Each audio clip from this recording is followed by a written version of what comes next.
back to my YouTube channel, Filipina and Turkish Vlog. Today is Thursday and the date is March 21. Yes, March 21. This video ay para sa ating mga kasister dito sa Turkey na nagtatanong about Shein. Paano daw ba mag-order? Meron matutulaga ditong Shein sa Turkey and magkano yung binabayaran kong tax and paano ako magbabayad ng tax, whatever. Yun yung mga questions sa atin and sasagutin ko, guys. And include ko na rin dito sa video na to yung aking last na pinamili na deliver siya kahapon. Nakuha ko pala siya kahapon. And actually, hindi ko na sana siya i-upload pero sige na nga, i-upload ko na nga para sa inyo yan. And ito nga yung question, kung meron palang Shein dito sa Turkey. Obviously, yes. Meron pong Shein dito sa Turkey. Very long time ko na ginagamit since nung nagtitinda-tinda pa ako dito sa Turkey since 2018 ginagamit ko na yan dito sa Turkey. And that time pa, guys, hanggang sa punta ako ng Japan, wala pa akong binabayaran na tax. And nag-change na lang siya nitong nag-change yung economy ng Turkey. Ayan, nagkaroon na sila ng tax na yan. So, yung tax ba magkano daw? Second question. Kasi, yan yung mga questions sa atin sa ating Facebook page. Salamat sa inyo mga kasister ko dito sa Turkey na nagtatanong about Shein. Thank you so much.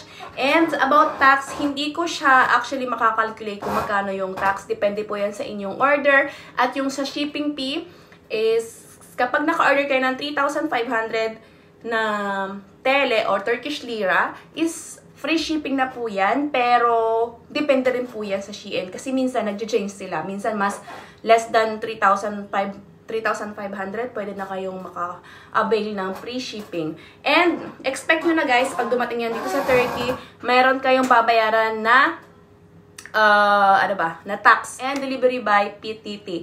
Yung PTT pupunta sa inyong bahay kapag ready na ano nyo naman, guys, yan, na monitor nyo yung inyong order by application ng Shein, and then nagsisend din sila ng email sa inyo.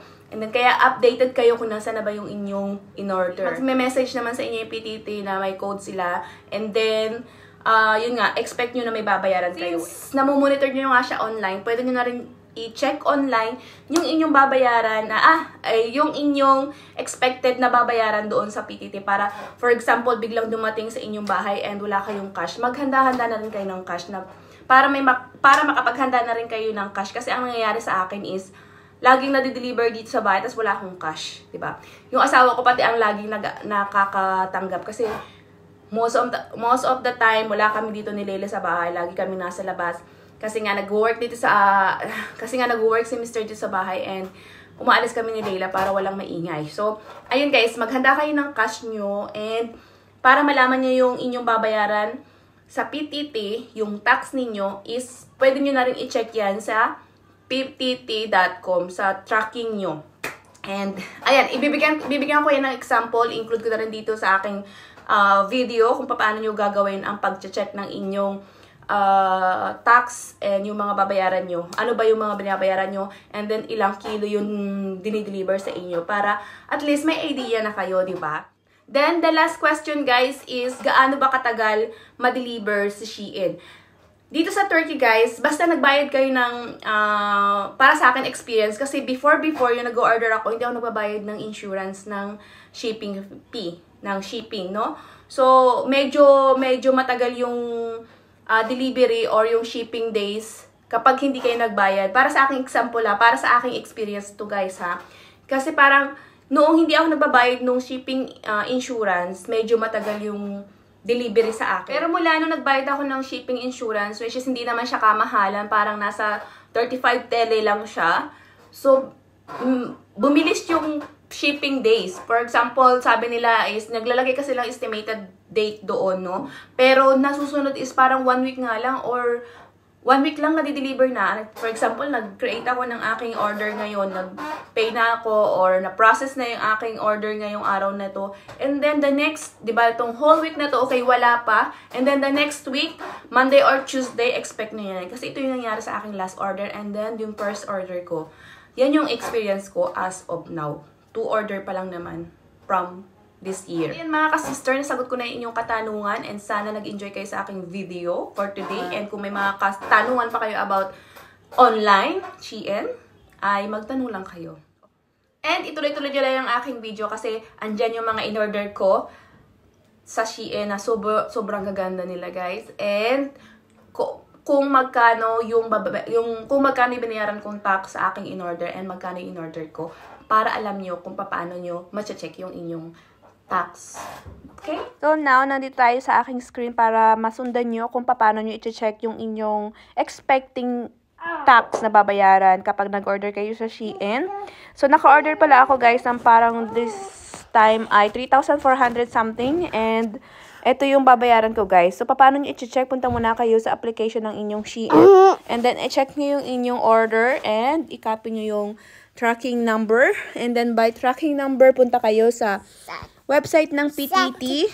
Then, i-paste nyo lang guys yung inyong tracking number dyan sa PTT Cargo Takip Numara and hanapin nyo, i-search nyo kung nasaan na yung inyong order. And then, pag na-search nyo na, makikita nyo kung nasaan na yung inyong order. And makikita nyo rin dyan kung magkano yung babayaran nyo. Like what I show you. This one, 180 plus mayroon silang babayaran na sa parang stamp and then sa custom. Ayan, nakasulat dyan guys, pati yung ilang kilo ang inyong yung inyong pinurchase. So yan guys, sana nasundan nyo. At in-screenshot ko na para sa inyo yung translation ng aking mga binayaran. Ayan guys. At ito na nga yung araw na kinuha ko yung aking pinurchase from Shein sa post office dito sa Turkey. And ayan guys, sobrang happy lang kasi finally na-receive ko na agad-agad siya kasi nga may plan kami pumunta ng province and tamang-tama na nakuha ko na agad ito. So hindi na ako mamproblema kapag nasa probinsya ako. Hi guys, so ngayon ko nagko-continue ang ating vlog from kanina. Galing ako sa labas kasi kinuha ko yung ating in-order online. Ayan, Shein na naman siya. And sobrang bigat nito guys. Parang 3 kilos ata or more. And as usual, saan natin in-order to ay sa Shein. Bali, in-order ko siya last week and then dumating na agad-agad ngayon. Parang 7 days lang guys. Nandito na. And ito pala ay hindi naman sa akin lahat. So, para sa friendship ko to. Na hindi natin papangalanan kung sino yung friendship natin. No? Wow, OMG. Ang ganda ng bag niya. Ito bag daw to, pero parang ano siya ba? Ball. Parang ganon. Kunti na yung sa akin dito. Actually, lahat ay sa kanya to. So, parang ako kasi, nagtitipid lang talaga ako sa, kasi may, siya eh.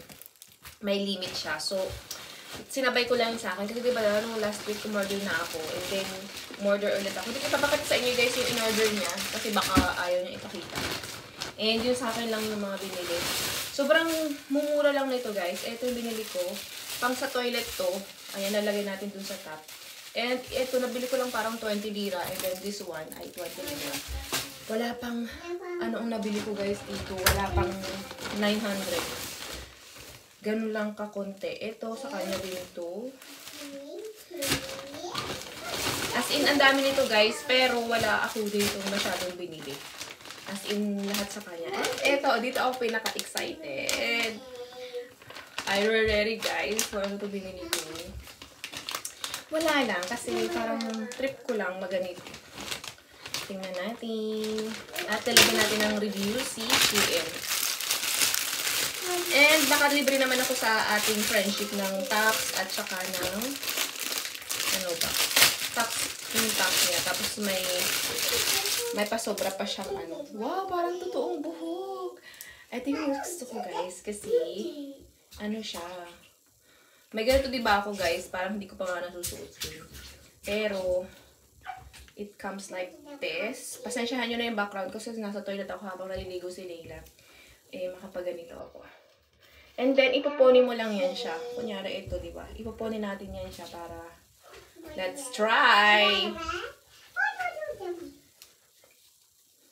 Ayan. Ay, ito parang totoo talaga siyang buhok talaga. As in, tinan nyo naman. Oo, ang ganda. Ayan. Tapos, ipupuyod mo lang siya ganun. Para, kunyari. O, diba? Ganun siya. Tapos,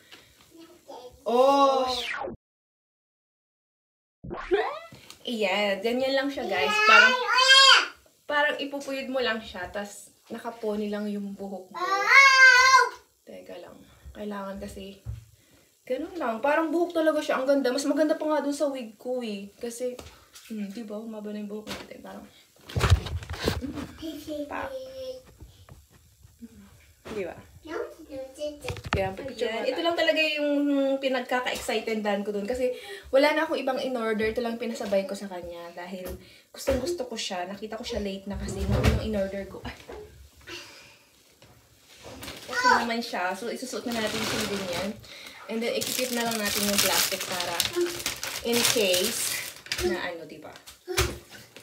O, baka may mag-bash ka ng aking background, ha? Huwag nyo na ako i-bash. Tawal lang naman yan. And then, the next is etong watch band ko. Na nabili ko lang siya na super duper mura. Kasi, pag binili mo siya dito, I want ko na lang. Diba, ang cute nito. Tapos, igaganon mo lang siya. Para lang siyang porcelas. Wow! I like so much! Oh my God. And then, etong ponytail ni Layla. Ayan. Parang tigda 2020 lang itong mga to. Kahit sobrang mura lang talaga niya, guys. And then, ito din, guys. Gusto ko siya. Ito. Gusto ko siya kasi meron na siyang foam. So, no need na mag-foam. Or what. Parang top siya, guys. Yan. Ayan. Super duper. Ito, kuha ko lang natin 200 something. Ito lang naman yung mahal. At saka, ito, 100 lang naman to. So, ito lang yung mahal, guys. Ito. Kasi may kasama siyang foam na sa loob. So, hindi mo na kailangan mag-bra. Ayan. 3 piraso na siya. O, diba? Ewan ko lang kung magkano yan dito sa Turkey pag binili ko. Kaya naman, super thank you sa aking friendship na nagpasapay. Na sinabay ako. Sinabay ako. Sa kanya na to. Yan, the rest is nothing na. Wala na akong in-order na iba. Kundi yan lang. And then, eto, dalawa yung binili ko kasi sa summer house ng aking asawa. And then, eto din, yung kay Laylang dress. Dress siya. Tingnan natin kung maganda. Parang sabi ko kasi ipang birthday ni Layla sa ano, pero ang liit naman ito. Ayan o. Pero ang ganda niya, diba? Baka ang birthday na lang niya or whatever. Ayan lang, wala na. And then yung iba, sa kanya na to guys, lahat. Wala na akong ibang in-order, diba? Kasi baka patay na ako ng viewers ko. Pag nakitang ang dami-dami ko na mga gamit. So, ikikip natin siya and ibibigay natin siya. Friendship natin. Pero alam ko, dadaanan niya daw mga ito. So, let's see. Ang ganda ng bag niya. Oh my God. Ang ganda ng mga bag niya. Ayan. Yun lang guys yung sa akin. And, ayan. Kung may gustong mag-order dyan ng Shein, sige mag-order kayo sa akin. Pero syempre, may tax na yun. Ayan guys, that's the end of this video. I see you in my next vlog.